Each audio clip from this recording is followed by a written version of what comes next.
Portanto, deixemos de lado tudo o que nos atrapalha e o pecado que se agarra firmemente em nós e continuemos a correr, sem desanimar, a corrida marcada para nós. Conservemos os nossos olhos fixos em Jesus, pois é por meio dele que a nossa fé começa e é ele quem a aperfeiçoa. Ele não deixou que a cruz fizesse com que ele desistisse.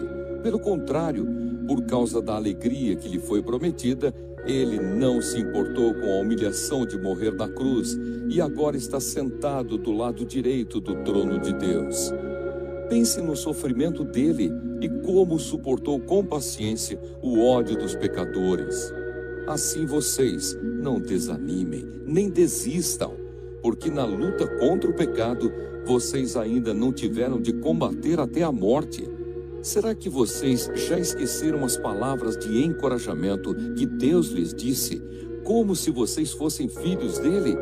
Pois ele disse: preste atenção, meu filho, quando o Senhor o castiga, e não se desanime quando ele o repreende, pois o Senhor corrige quem ele ama e castiga quem ele aceita como filho. Suportem o sofrimento com paciência, como se fosse um castigo dado por um pai, pois o sofrimento de vocês mostra que Deus os está tratando como seus filhos. Será que existe algum filho que nunca foi corrigido pelo pai?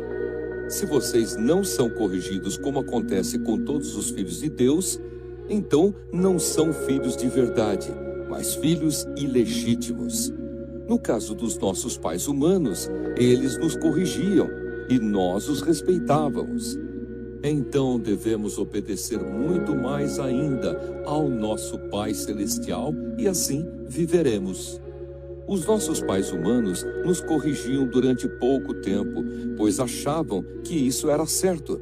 Mas Deus nos corrige para o nosso próprio bem, para que participemos da sua santidade.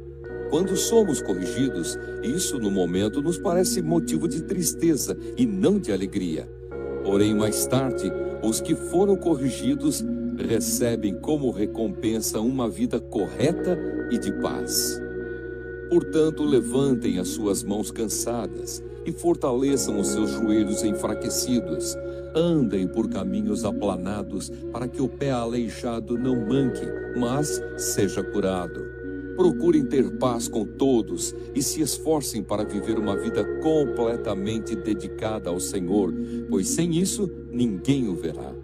Tomem cuidado para que ninguém abandone a graça de Deus.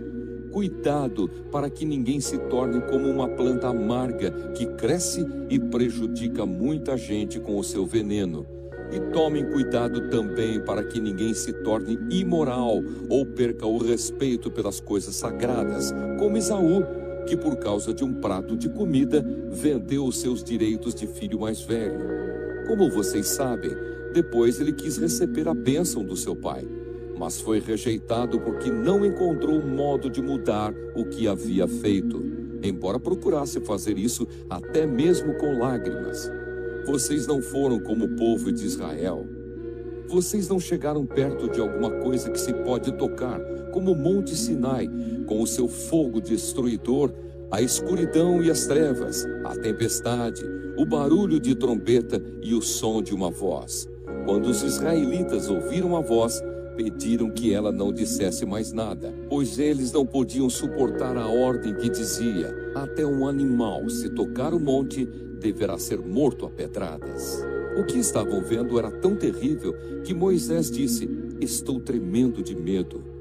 Pelo contrário, vocês chegaram ao Monte Sião e à cidade do Deus vivo, a Jerusalém celestial com os seus milhares de anjos.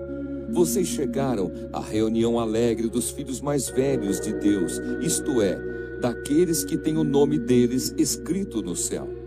Vocês chegaram até Deus, que é o juiz de todos, e chegaram também aos espíritos dos que são corretos e que foram aperfeiçoados.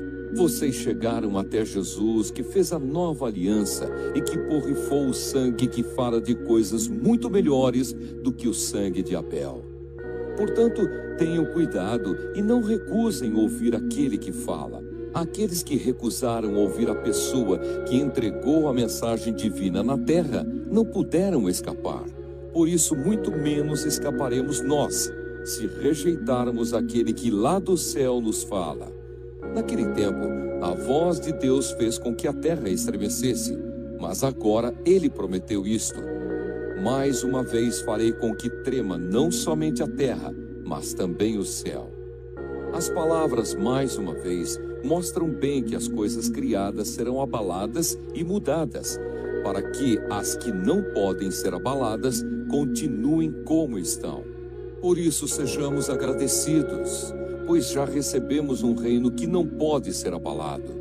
Sejamos agradecidos e adoremos a Deus de um modo que o agrade, com respeito e temor,